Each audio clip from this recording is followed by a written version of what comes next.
You send the message. 3 words, maybe 4, nothing dramatic. And then nothing comes back. 5 minutes pass and you check your phone twice. 20 minutes pass and you start composing explanations in your head for why they haven't answered, each one slightly worse than the last. An hour in, your chest feels tight in a way that has nothing to do with anything physical happening around you. You know, rationally, that a delayed reply almost never means anything, and yet your body is behaving as though something is actually wrong. Because as far as one very old part of your brain is concerned, something is. That's not a figure of speech.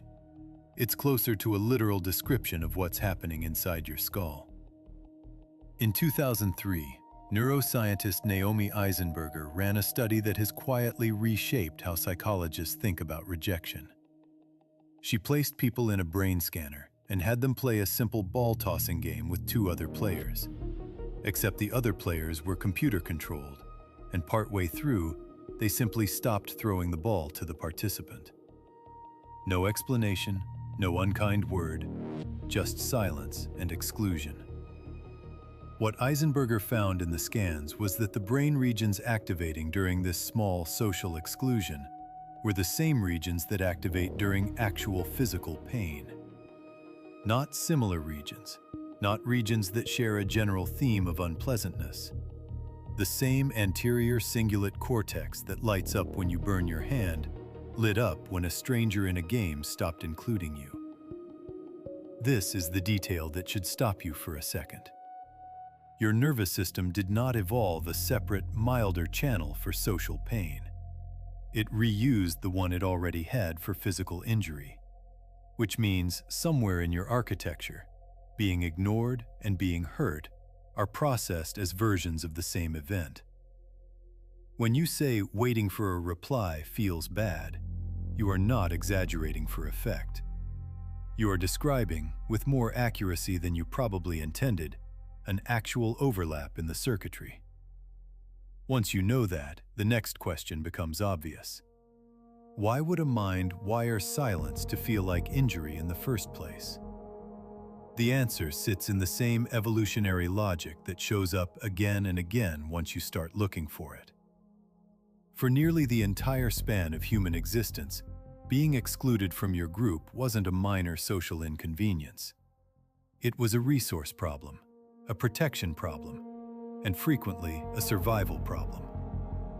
A person cut off from the group lost access to food sharing, defense against predators, and help raising offspring.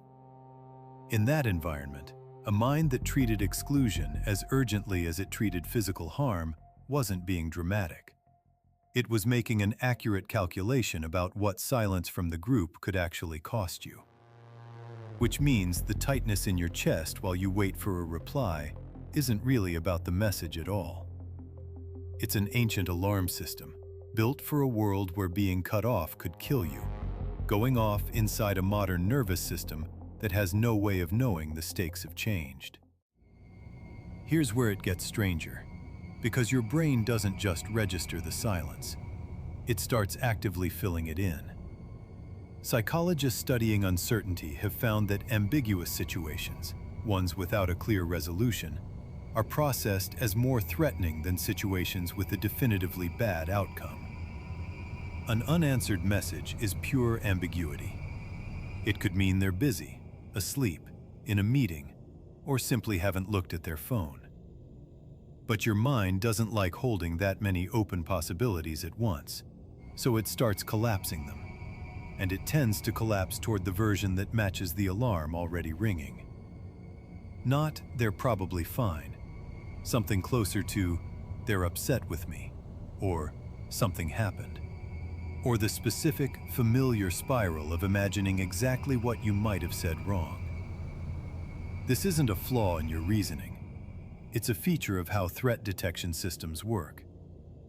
An animal that hears a rustle in the grass and assumes it's the wind will occasionally be eaten by the animal that assumed it was a predator and was wrong less often. Evolution doesn't optimize for the calm interpretation. It optimizes for the interpretation that keeps you alive if it happens to be true. And in an ambiguous, silent gap, worst-case thinking is simply the cheaper insurance policy. The same kind of asymmetry that made pessimism feel smarter than optimism in a completely different context. Here, it's not about sounding smart. It's about staying safe.